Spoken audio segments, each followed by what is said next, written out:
Okay, same text number. What topics are covered in physics? And I already gave you some, but I want to hear other ones. Okay, I already gave you some. But when you start doing something, that's why we do a lot of homework in physics. That's why we do a lot of homework in math, is because you're going to practice, practice, practice. The more practice you've got, the better off you've got. Oh, somebody put in torque. Oh, good, torque's fun. So we've got a lot of different things that we're going to be working on in terms of how we're going to do it. So homework is a vital part. The other thing is, how many puzzle solvers do I have? Like people who like puzzles. Both places, raise your hand. Come on. Puzzle people, crossword puzzles, jigsaw puzzles, logic puzzles, you know, all kinds of different puzzles. All right, Tonkawa, where are you guys? I don't have puzzle people? Well, think of your physics problems as a puzzle, because that's exactly what it is. Your physics problems are going to be puzzles. Oh, I love how fast it's moving around. So, got motion laws, particle acceleration. Everybody know that they said that Big Bang Theory is going to be, this is the last for Big Bang Theory. The 12th season is the last for Big Bang Theory. Finally! I've never actually seen a whole episode. Although I do know the guy who actually makes sure that the equations on the board is correct. I also know the person who was the chemistry consultant for Breaking Bad. So it's kind of fun. So we're going to spend this first semester looking at Physics 1. We're going to spend the world in motion. That's where we're at. So I've got people who've got it in here. We're going to deal with energy. We're going to deal with motion. We're going to deal with acceleration. We're not doing particle acceleration. Sorry. That's more physics 2. Okay? And I don't even get into that in general physics because it's kind of esoteric. But we're going to be doing velocity. We're going to start with kinematics. We're going to start with doing some conversions. We're going to start with a variety of different things. So we'll actually do that. So I'm going to deactivate this one. And now we're going to talk a little bit out there. So I'm going to ask the big question. What percentage of your grade comes from homework in my class? 30%. What percentage of the grade comes from homework in my class? She said it yesterday.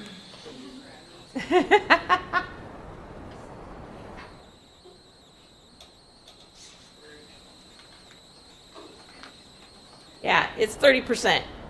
Okay. 30% of your grade comes from homework. Well, technically, 30% of your grade comes from homework.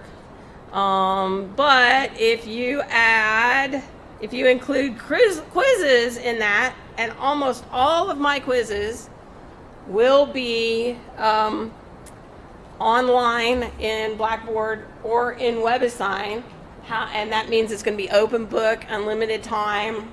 The only thing different about quizzes versus your homework is you don't get as many chances to get the answer correct, and you don't get the extra credit on a quiz. Okay? Do what? My quizzes are not timed. The only thing that will be timed for you guys are my exams. Okay? The only thing that will be timed are my exams. Will be confined to the class period time for exams. So quizzes are not timed. The quizzes are not timed. If the quiz is on Blackboard, you will get 2 opportunities to do the quiz. If the quiz is on WebAssign, it's like 3 opportunities to get the answer. I take the highest point value for those, okay? So you end up with the whole thing. It's not kind of like, I take the highest point values. So just be aware, but quizzes are not timed. So yeah, you guys got it. Quizzes and homework are worth 50% of your grade. we're still having lots of fun over with our stuff. So now the next question is, because that is something that you're going to want to deal with, and your lab is worth 20% of your grade. So quizzes, homework, and lab are up to 70% of your grade. So exams aren't necessarily worth as much as you think. So the question now is, I've already told you, so I'm not even going to do this one. Extra credit is available. All right, extra credit is available, but what are the terms of extra credit? My terms of my extra credit.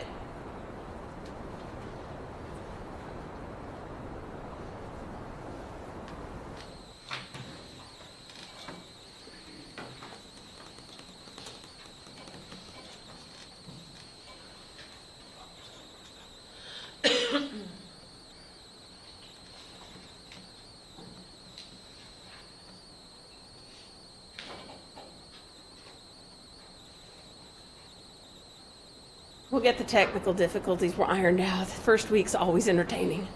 The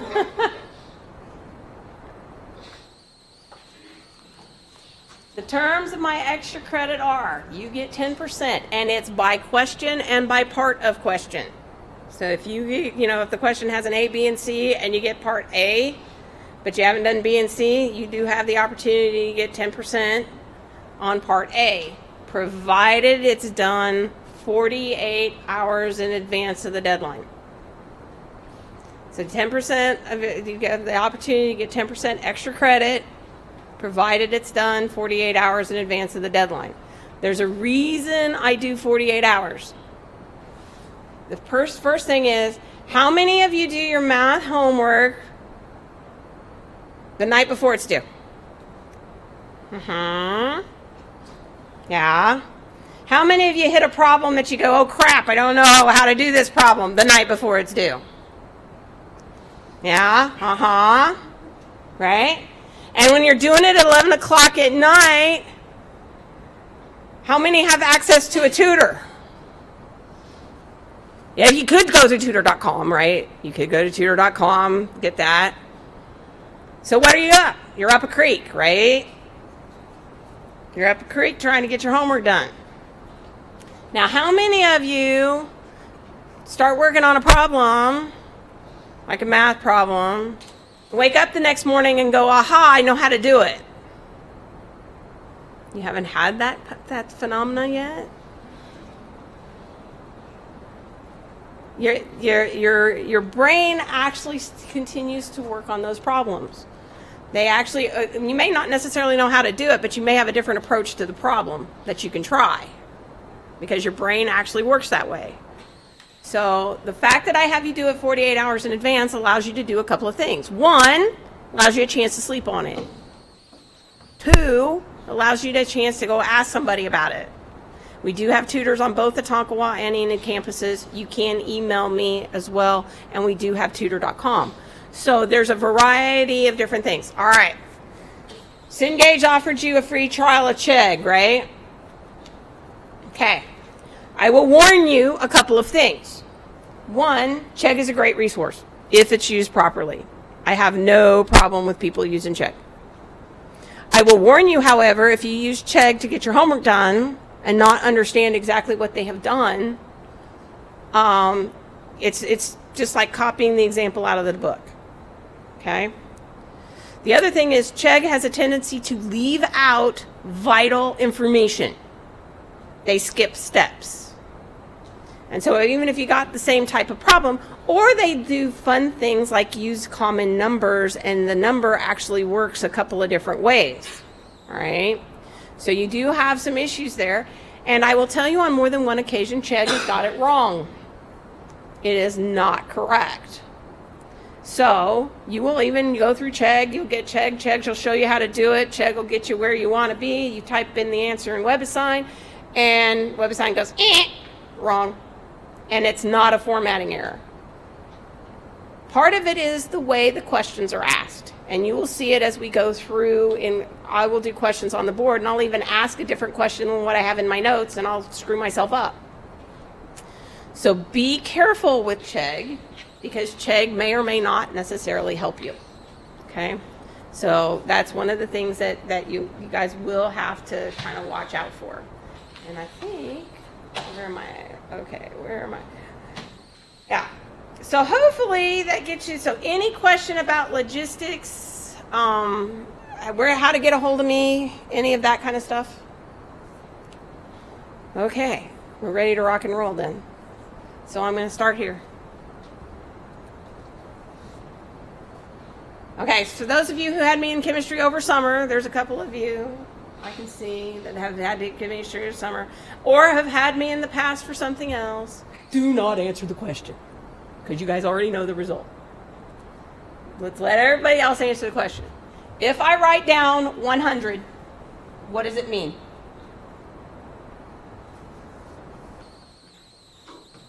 If I write down 100, what does it mean?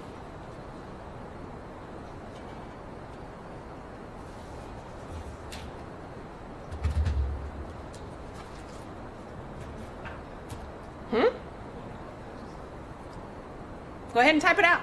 Just ask the question. What contest? Let's get more folks. Let's ask a question. Hey. I like that one.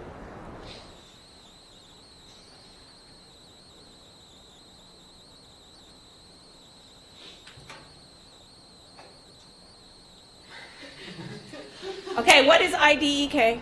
I don't even know. Okay. All right. It's fun because I live in a world of acronyms, and so I have to figure out which acronyms mean certain things. So I will ask.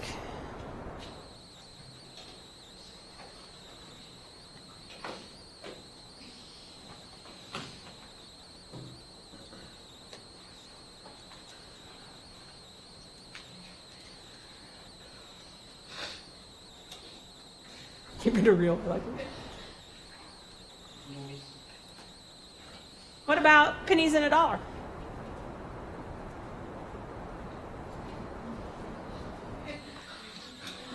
Passing.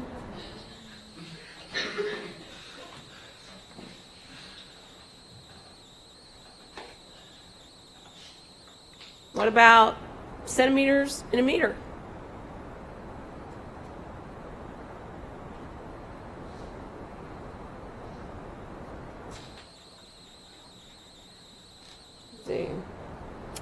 Pennies in a dollar. Years in a century.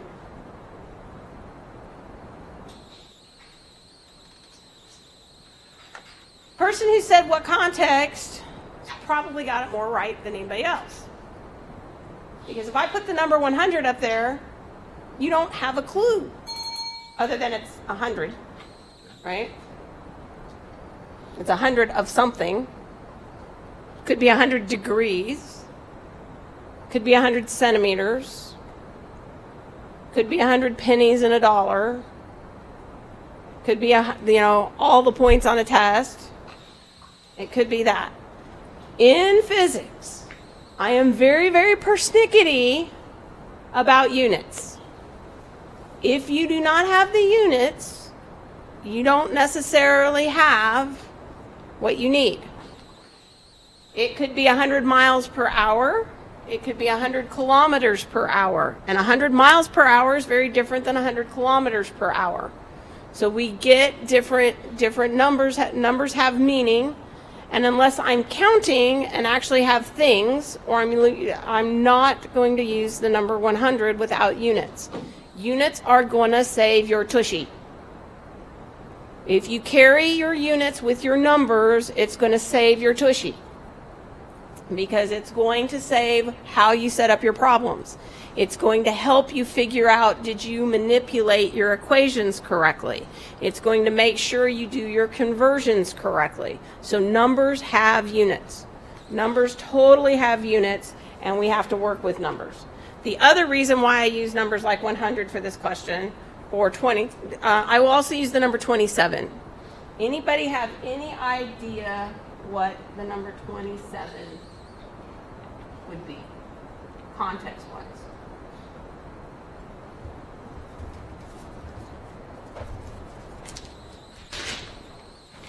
The number 27. of everybody's tests on their first test? I don't know. No, that was the average on my mechanics tests when I was going to college, that's for darn sure. I mean, you do have those, you do have that. Okay. So yeah, the number 27. Okay, so let's look at 27. I use the number 27 in this context to give you a frame of reference, because most of us do not work in scientific notation or scientific or SI units, right? Our SI units are going to be things like kilograms, be things like meters, be things like seconds. Those are the fundamental units we'll be using in physics. We're going to be using kilograms, meters, and seconds. There is another fundamental unit that we use, and that's the coulomb, which is a big C, not meaning Celsius. It's coulombs, and that's for charge. So this is going to be our charge unit. This will be our distance unit. This is our time unit.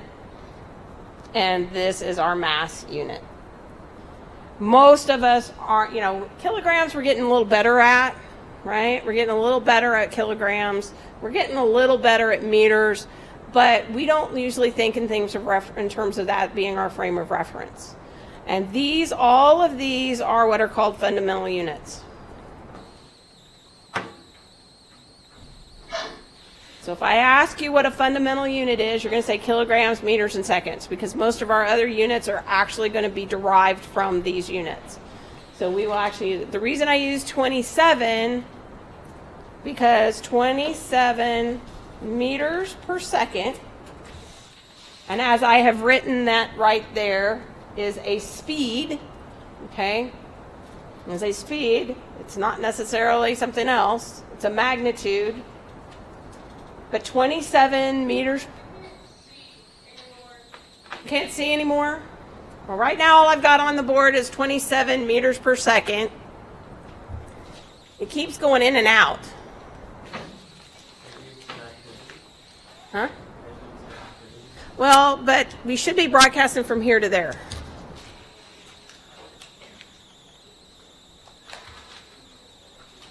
Let me call them. It's back on now. I'm going to ask the question anyway.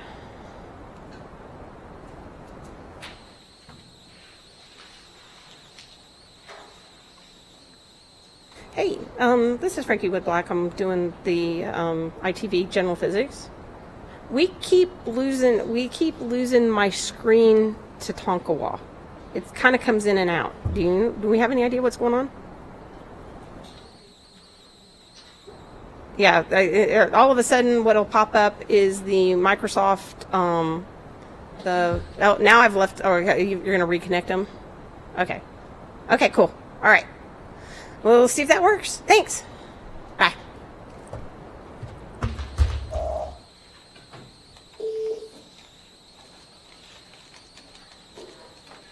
They're going to reconnect us. See if it works.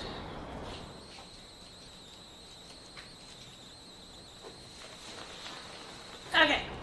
You guys see this? Do you guys see the document camera? Okay. So 27 meters per second, put it in your head as 60 miles per hour. Okay. Both are physics text, unless I'm doing an example in class where I'm just winging the numbers, right? Where somebody's asked a question, so I actually end up doing an example that I haven't worked out previously. It's doing the same thing. We'll suffer through today. It's experimental. Unless I'm doing that, where I'm just putting out numbers because somebody's asked a question and I'm giving an example, I use reasonable examples. Meaning, if you do something and you calculate that the car is going 114 meters per second, that's probably not what was intended. The answer should make reasonable sense. It should make some reasonable sense. And because we don't usually live in the worlds of meters per second, I wanted to give you a frame of reference to talk about if I'm doing a calculation of speed or I'm doing a calculation of velocity and I end up having a horse running 150 meters per second, that's not physically possible. So you want to kind of think about, is that answer correct?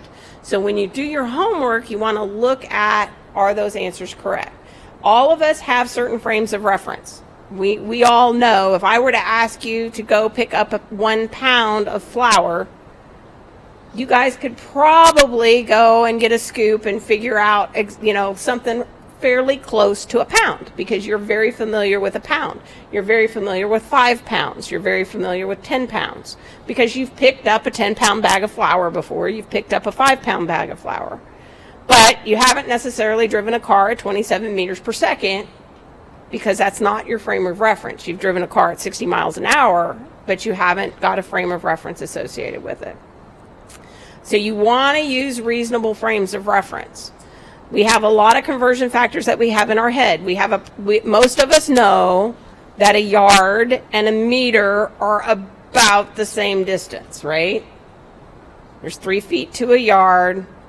Meter's about 39 inches. So we've got at least a reasonable conversion. One other conversion that most of you probably need to put into your head and have it there and have it stick is 2.54 centimeters per inch.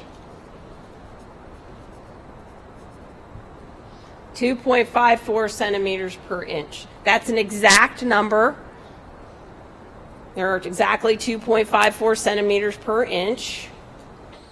And if I were to ask you to draw something that was an inch long on your piece of paper, most of you should be able to do that. Okay?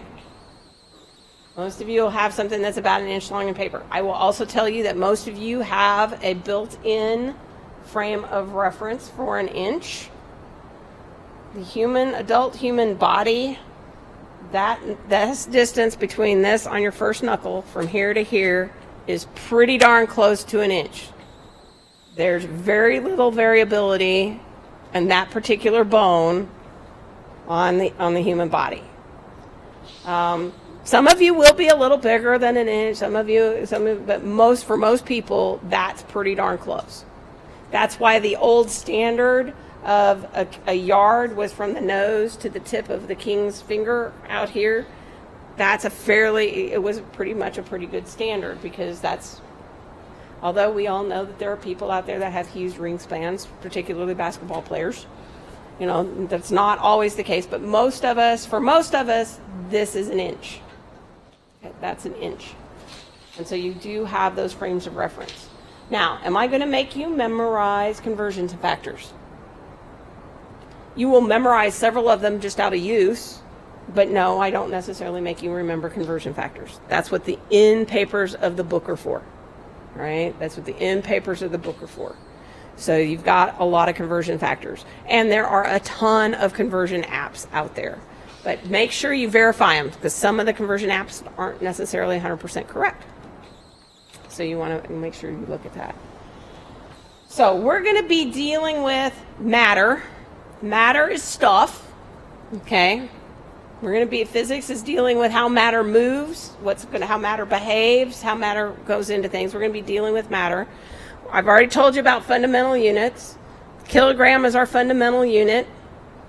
A pound is not. And by virtue of the fact that we have a lot of interesting things on our stuff, a pound is not. Okay? Kilograms is a measure of mass. Pounds and newtons are measures of force.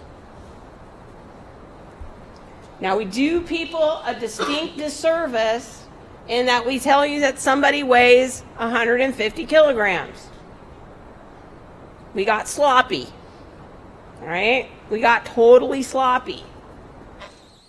But we can figure our scales out that way because we can play with it that way because, it's pretty consistent. Mass is going to be in kilograms. Does anybody know what the unit of mass is in the English system?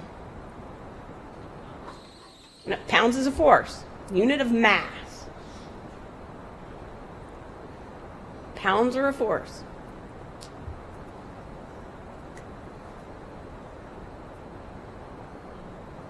What? Grains? Somebody said grains? Grains are a unit of mass, but it's not our typical one in the English system. Okay, so let's talk about a force for a second.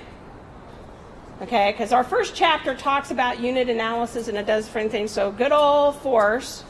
If we go to Newton's second law and we go to force, we're going to use the capital F for force.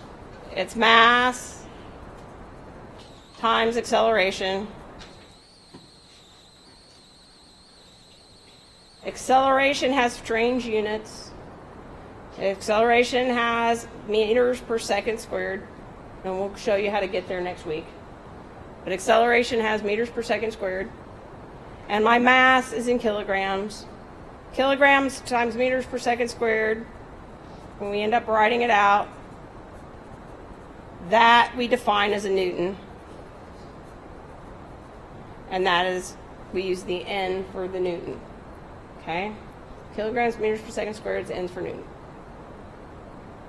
In the English system, we do the same thing, except we have a unit for mass, and our acceleration is in feet per second squared. And that is going to be defined as a pound. The unit of mass in the English system, which we don't use very often, is called a slug. Right? We don't use it very often. It's called a slug. Now, one of your first homework problems, and I will invariably get somebody to email me and say, well, we haven't covered that yet. All right? We haven't covered that yet. So it'll tell you, the homework problem will say something to the effect of, energy has units of Newton meters. Okay? Energy has units of Newton meters, and that's defined as a joule. The problem will actually tell you that. And it wants to know if I have an equation that says energy over here is equal to mg plus 1/2 mv squared. And it wants to know if the units on both sides match. It wants you to do something that we call unit analysis. All right? So over here, we need to be in energy, or we need to be in joules. Over here, we need to be in joules. So it's just asking us to verify that that is correct.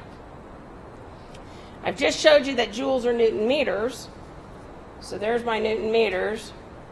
Now gravity is an acceleration. It has units of meters per second squared. We already know that mass has units of kilograms. Velocity has units of meters per second. Okay?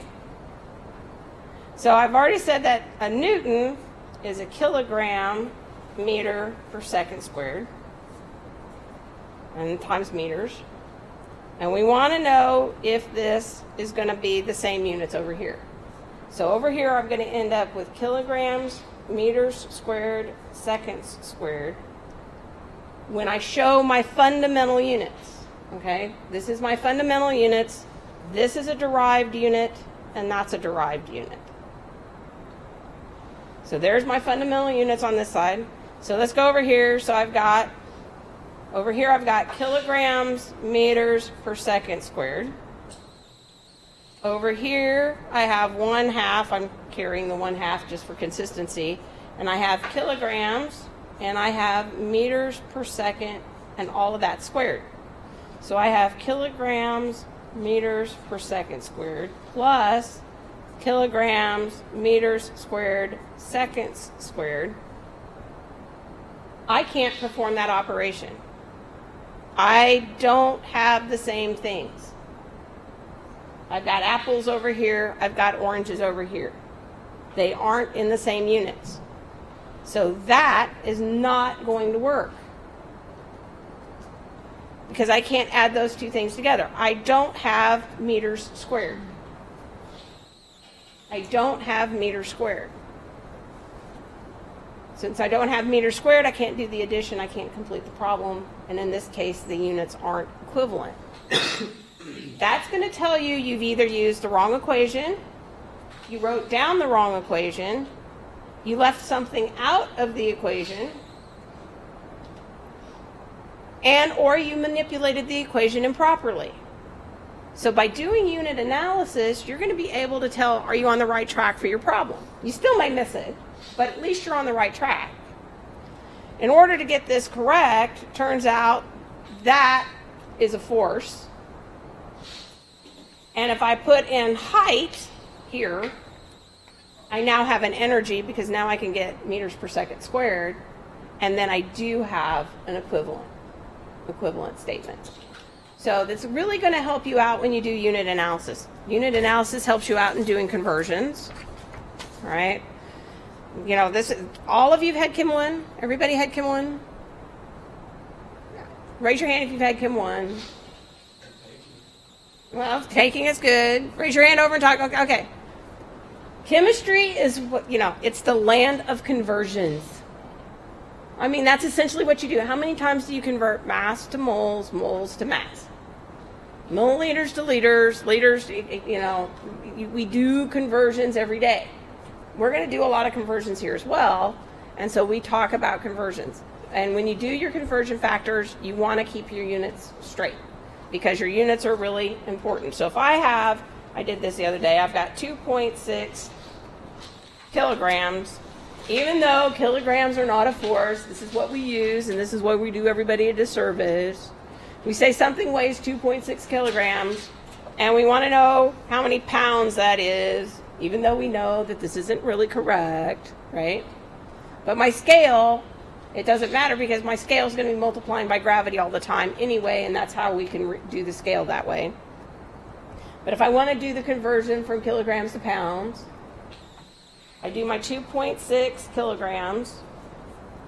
The conversion factor that I happen to remember in my head, I don't happen to remember the exact kilograms to pounds conversion factor. The one I happen to remember in my head happens to be that it's 453.6 grams per pound. That's the one I happen to remember. So I'm going to need this in grams. So there are 1,000 grams, which is what's nice about the SI system. Things are in factors of 10 for every 1 kilogram. And then I know that I have 453.6 grams for every 1 pound. And if I keep my units with me, I can cancel out my kilograms, I can cancel out my grams, and I'm left with pounds over here, and I know I've set things up correctly. And just to remember, this is a fancy number 1, and that's a fancy number 1. So I haven't done anything. I'm multiplying by 1 because I can multiply by 1 all day long. Just that in this case, my conversion factors allow me to do that. And when I do that, 2.6 times 1,000 divided by 453.6. Yeah, that works. So if I do that, my calculator is going to read 5, 7, 3, 1, 9, 2, 2, 3, 9, 9. If I get that kind of an answer, I'll go, eh. All right? Because this is telling me I started out with 2 significant figures. Remember, chemistry is all about significant figures, right? Chemistry is all about significant figures. So it started out with 2.6 significant figures because this value was measured to that accuracy or that precision. Okay, this value was measured to that precision. So I'm not wanting to see all of this gory detail. If I'm in chemistry class, I'm going to say it's 5.7 pounds. Now, I am very persnickety when I teach chemistry that you keep your significant figures correct. Not so persnickety in physics. If you're giving me 2 to 3 significant figures, I'm good.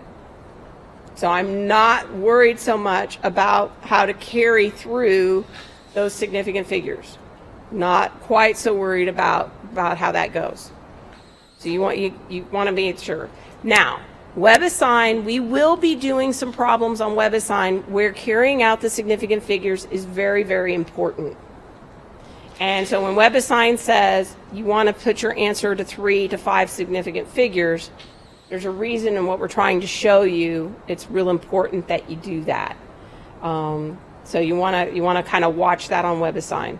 And it'll hit us next week, one of the ones that we end up doing. You really want to carry it out to 4 to 5 significant figures because we're showing you how something happens out in those other digits and why and where it comes from.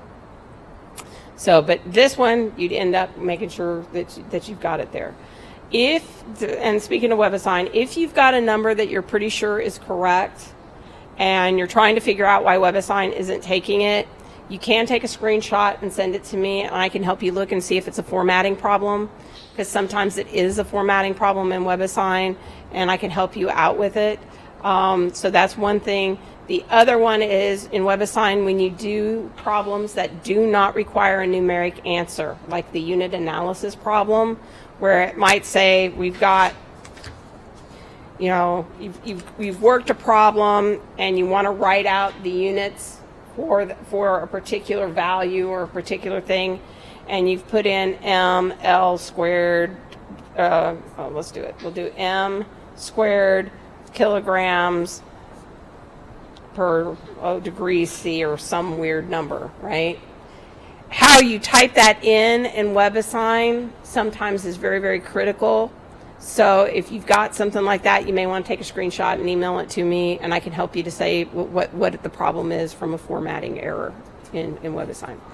So that's just something to keep in mind when you're doing it, because you will have one formatting area that are there.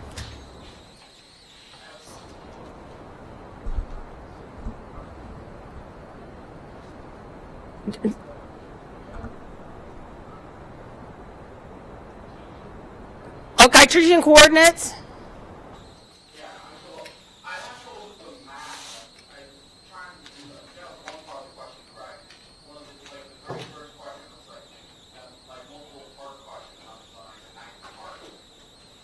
Yeah.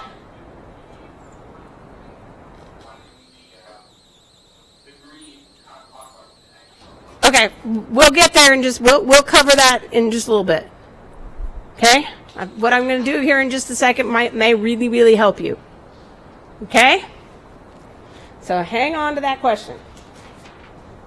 All right. So we've done dimensional analysis. Another thing about dimensional analysis, just so that you've got it, and looking at dimensional analysis, area is going to be length times width, right? We got length times width. That's going to be meters times meters. That gives us meters squared. So that's another place where you get your dimensional analysis. Volume is equal to length times width times height. So that's still meters times meters times meters. Gives you meters cubed. Again, that's going to help you out when you work on problems. In the appendix of your text, there is a math update. All right, there's a math update that kind of gets you a really handy reference. The other thing, let me go there. Hang on. Let's see if I can get there, because I wanted to tell you guys about this as well. All right, so I go to WebAssign. Here we are, WebAssign, student view, go to WebAssign. Okay, I'm gonna go there. I haven't switched over yet, so nobody panic.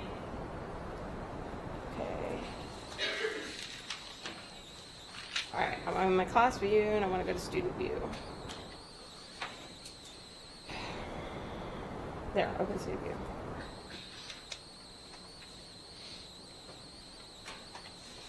Okay, I'm going to switch over.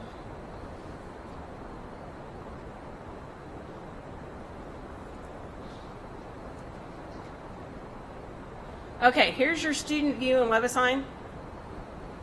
I'm a little surprised that they didn't. Oh, maybe they did. Well, look, under my ebooks. Oh, that's weird. Oh, I have multiple classes. So there's my ebooks. There's another class. There's another class. There is your ebook right there. So you can get your ebook right there. You also get it right here.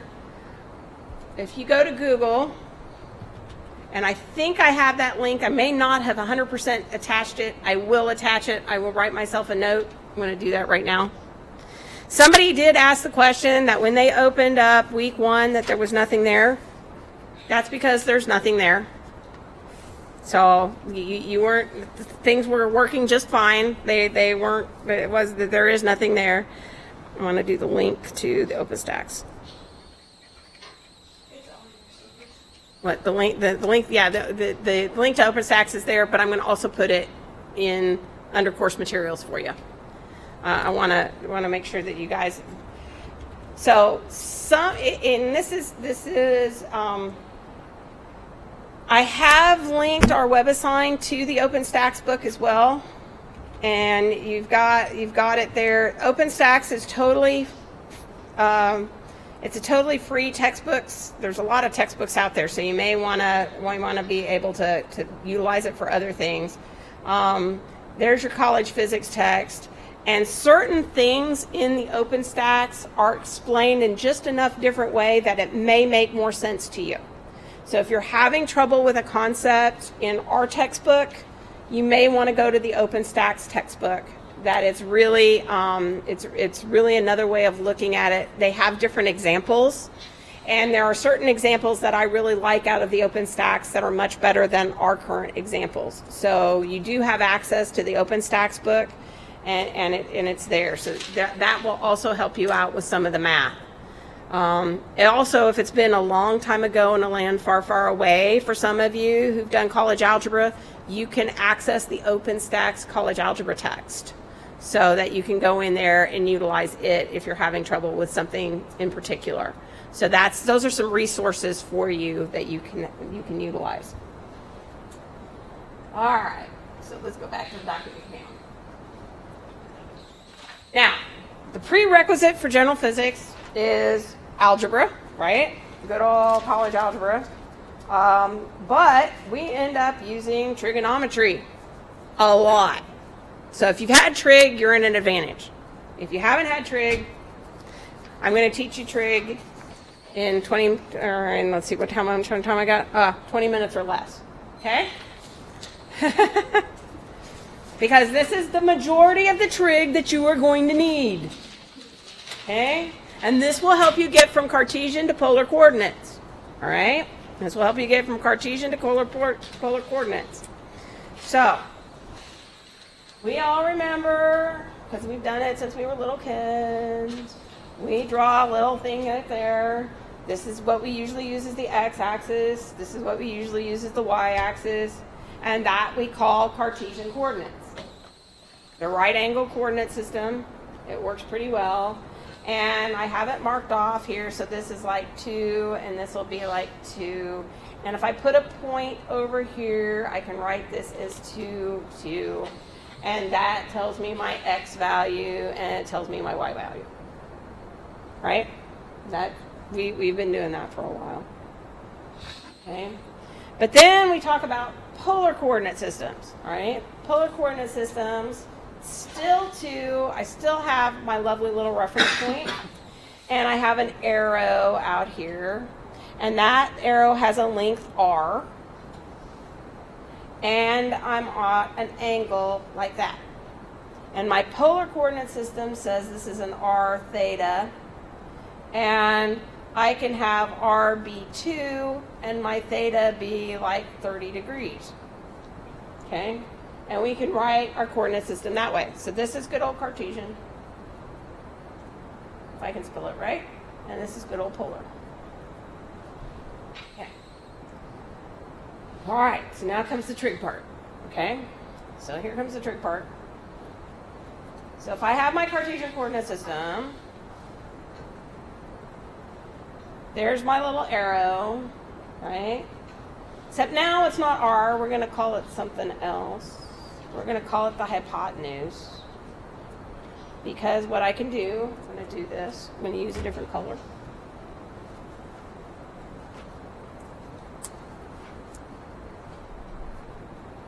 So here's my different color.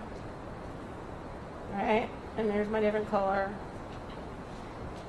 And we can describe this as the X component, and we can describe this as the Y component.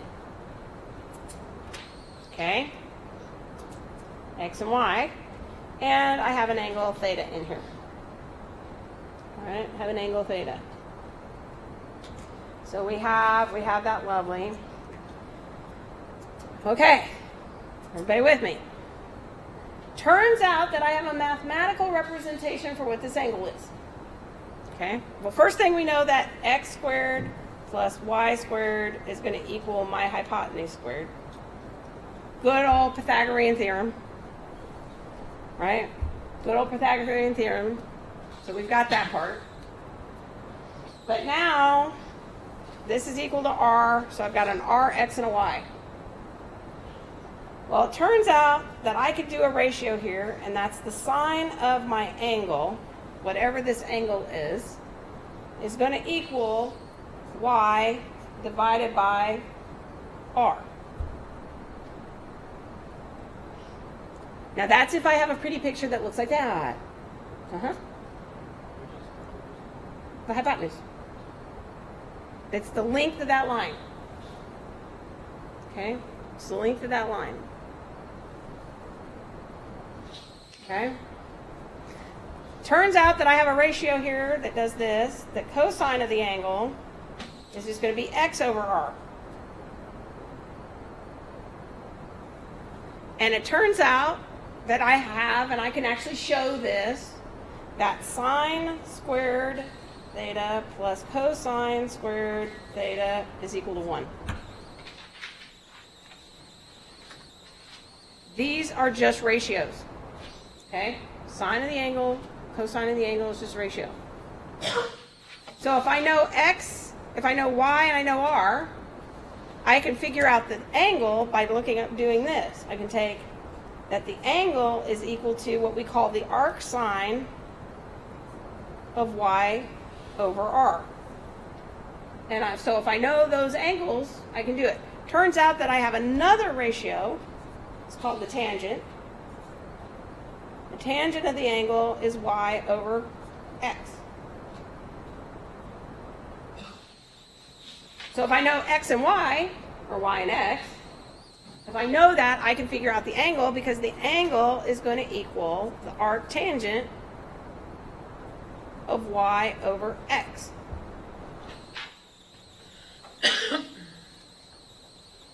Okay? So far this is all identities. Question?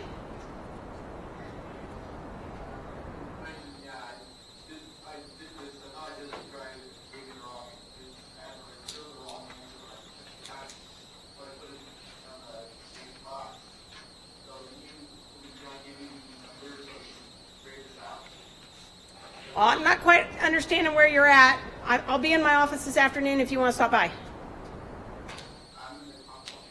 Right, I'll be in my office this afternoon. I'm on the Tonkawa campus. Yeah, I will be back in Tonkawa. I have a 11:30 chem class in Tonkawa. I have a 1:30 or 12:30 chem class in Tonkawa, and I'll be back in my office by 1:30. Okay?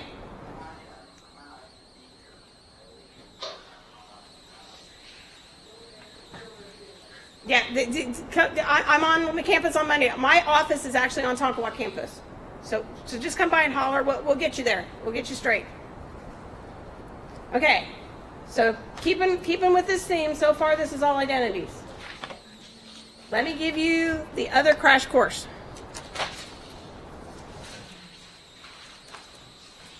All right. So basically what we have is a triangle. There's my right triangle. Okay? If I look at it in terms of my right triangle, here's my angle. There's my angle. So if I have it in the x, y, and r coordinate system, I will put that in just a second. but I'm going to do it a little differently. This is the hypotenuse of the triangle. This is the hypotenuse of the triangle. This side of the triangle is opposite the angle. Okay? This side of the triangle is opposite the angle. This side of the triangle is adjacent to the angle. So if I do it in the R, X, and Y, it'll look like that. I find it's easier to work with my triangle this way, because then what I have is the sine of the angle is equal to the opposite over the hypotenuse. Cosine of the angle is equal to the adjacent over the hypotenuse. And the tangent of the angle is equal to the opposite over the adjacent.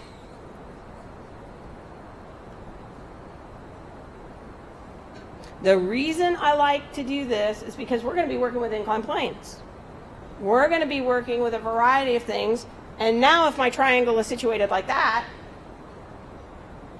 I don't necessarily have to remember which side is X and which side is Y. I can just go in and look at my triangle that way, and I know which side is the hypotenuse because I know which side my triangle is, right? I know which side was adjacent because I know which way my triangle is. I can work with it that way in my coordinate system, and I don't necessarily have to rearrange things to put it in X and Y. So I can do a triangle that looks like that. Okay? I can do a triangle that looks like that. So this, by doing it this way and framing my triangle that way, I can actually do a lot more problems and work it a little easier. So I like working in this kind of frame of reference. Now the other problem is, and this may be your problem that you were having with the assignment, is that if I have my coordinate system set up like this, and I have my vector that I've worked on looking like that, or this is the point that I have defined, I can have this angle theta, or I can have that angle theta as measured from the x-axis. Now we all know, hopefully, that we all know that if I look at a complete circle, it's 360 degrees. Okay, it's 360 degrees. So if this angle, if I know the adjacent side and I know the opposite side, and I go in and I figure this out, and it tells me that the angle is equal to 30 degrees. One answer here is 30 degrees as measured in the negative direction, or the counterclockwise or the clockwise direction from the x-axis. So this would be the clockwise direction. Will you say that one more time? Okay. Just said. All right. So this is 30 degrees measured from the clockwise direction from the x-axis. Because I'm measuring that angle is 30 degrees. If I measure it counterclockwise from the x-axis, this angle is 330 degrees. So that may be what your problem is on the homework assignment. Because it'll ask you to measure it from the clockwise direction, or as measured from the clockwise direction, or as measured from the counterclockwise direction. So you may have done the problem exactly correct, typed it into WebAssign, and WebAssign goes, because WebAssign wanted the frame of reference from the clockwise or the counterclockwise direction, and you've calculated it from the negative clockwise or the counterclockwise direction. Yeah. This might be really obvious, and I apologize. No. I've never had Trig. So in order to find that angle, we're going to do the opposite or adjacent over opposite, whatever it is. We're going to type that in, put the numbers of that in there, and that'll give us the degrees in that one, and then just minus it from 360, and that's how we'll find the counterclockwise when we Right. ask. Yeah, exactly. So that is exactly what the issue can be in certain cases. The other thing, so I'm going to turn on my calculator, okay? Let's see if I can zoom in here. So this is a calculator that I usually have handy dandy, and I will tell you that some of you have calculators that I do not necessarily know how to operate. All right? Tell you I don't know how to operate.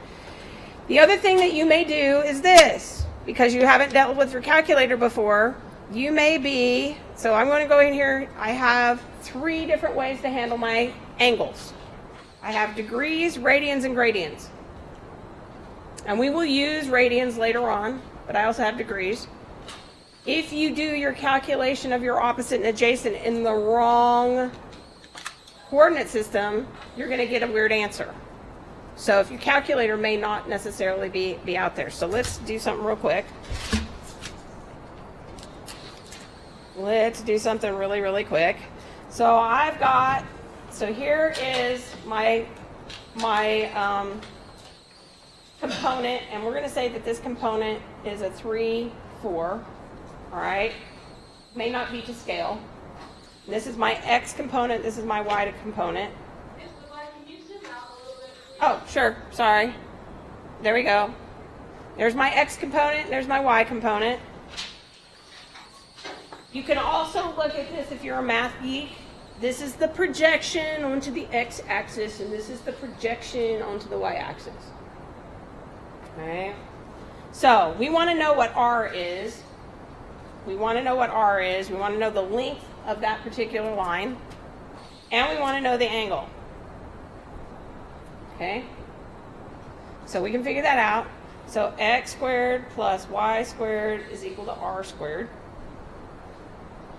So I'm going to do my 3 squared plus 4 squared is equal to my r squared. So I got 9 plus 16 gives me 25. Square root of 25. So I'm going to take this, so to get r, I have to do the square root of 25. And I get 5. So r is going to equal 5. So r is going to equal 5 in this case. Now to figure out the angle, the tangent of the angle is going to equal the opposite over the hypotenuse, or it's going to equal y over r, depending on which way you're comfortable. So just a second. So I'm going to rewrite this to find the angle as y over r. Okay, question? Oh, yeah, sorry. Adjacent. Yeah, there we go. That's over x. You got it. My mistake. It's early in the morning. Haven't had enough caffeine yet. All right, so I'm going to do the arctangent. So I'm going to zoom back in here so you guys can see me do it on the calculator. Okay, so in this case, the second function up there is my arctangent function. You have to learn how to do your calculator, okay? Because if I type this in wrong, I may get a really wrong number, okay? On my calculator, I know how to do it, but I'm going to type in my y, which in my y in this case was 4, dividing it by 3. I'm closing the parentheses because there are some calculators that if you don't close the parentheses, it'll take the arctangent of the number 4 and then get that answer and divide it by 3. And that will give you some weird number that won't agree with what you're doing. And if I do that, it tells me that my angle is 53.1 degrees. Because I'm in degrees, so it tells me I'm in degrees. And that tells me I'm at 53.1 degrees. Okay? So my angle in this case is 53.1 degrees. Now I can do the same problem, except now my reference is down here. And if I have this as a 3 and that's a -4, the angle that I just calculated is this angle, and that's 53.1 degrees, but it's going to be in the clockwise direction, whereas this angle was in the counterclockwise direction. I got to zoom out. Hang on. Okay.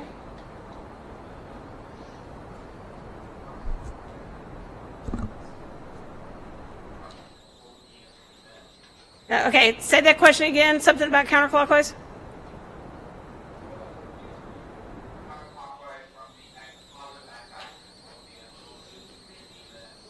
So it'd be 360 degrees minus 53.1 degrees, and that will give you this angle right there.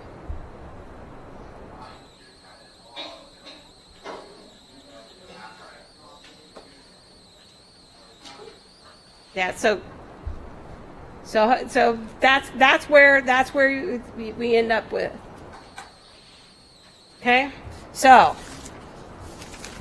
for notes, and if you're developing your own toolkit cheat sheet, there we will be using this over and over and over again. That's your trigonometry 101 lesson. Go back to the other page. Which one? The one that we were just working on. That one? Yeah, thank you. Okay. Now, I will post my lectures, my video lectures. I try to put them on fairly quickly. However, we've had a question, so I try to upload them on YouTube so that they get auto closed captioned. And so I like to do that first before I post them. And so they'll be out there, which is why my week 1 is blank, because I post my lectures in there. So we'll see you guys Wednesday.